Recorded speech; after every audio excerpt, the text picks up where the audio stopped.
Hey guys, I'm Tim with BleepinJeep. If you are not up to speed with Project Green Machine, be sure to watch the last video or the last several videos in this playlist, and then you'll know what's going on. Since I had just had this axle retubed, we didn't have any brackets to go from, and since the links or control arms will not be using the stock locations, we had to begin with the Crossmember where the new long arms would be attaching to. Greg has one of the beefiest XJ Crossmembers on the market today. It's available with or without link mounts. In this case, I needed the link mount since the control arms would be attaching to the Crossmember. The whole thing is CNC plasma cut from 1/4" plate. After the pieces are cut, each part is cleaned and individually sanded. Everything is assembled and then welded to the highest standards.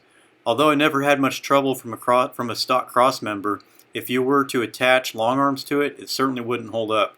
And this Rock and Road replacement is so much beefier than stock, it's not even funny. With the Crossmember out of the way and ready to go on the Jeep, it was time to move to the axle brackets for the links.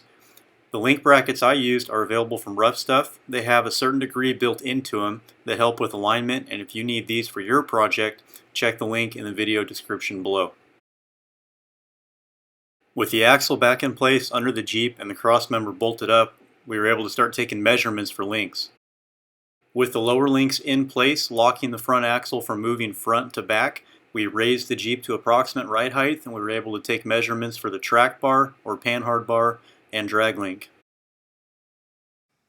It was at this time that Greg came up with this awesome idea for a Panhard mount. It uses 6 bolts instead of the factory 4, and it's also 1/4" plate.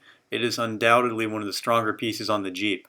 Because this is a custom-made bracket, we were able to get the Panhard bar and drag link to line up so well you can't actually see the Panhard from the front view. They are also identical in length. We then added the upper link tower to the axle, the upper link itself to the Crossmember, as well as coil buckets to the axle. Once everything looked like it would work, it was time to take it all apart, and then I welded in the tube inserts. These weld-in threaded tube inserts, Heim joints, and all the GM 1-ton steering parts are available from Rough Stuff. Honestly, they're a little bit overkill for this project, but that's just the way I like it. Next, it was time to paint. I don't do anything special like use primer, none of that. I just clean the metal with some acetone or denatured alcohol, wipe it with a paper towel to get rid of grease, and then throw some spray paint on it, and that really seems to hold up quite well. I used a Lube Locker before installing Rough Stuff's diff cover back on the axle. I hadn't used one before, but after using it, this is far superior to RTV or something like that. I'll definitely be using these more in the future. With the paint dry, it was time to put the front axle back under the Jeep for a final time and bolt up the links and all the steering components. Here it is sitting under its own weight for the first time on the front axle. The goal with this Jeep was always to keep it pretty low, and after seeing it under its own weight for the first time, its stance was just right. Considering these are full width axles, 4 9-inch rear and Dana 44 front, they're pretty significant for only 33-inch tires, but I'm grateful to see that it doesn't have too bad of a bulldog stance. It's still very reasonable in my opinion. The next thing was to test drive it, so I drove it on the interstate straight from the shop to In-N-Out because I was starving.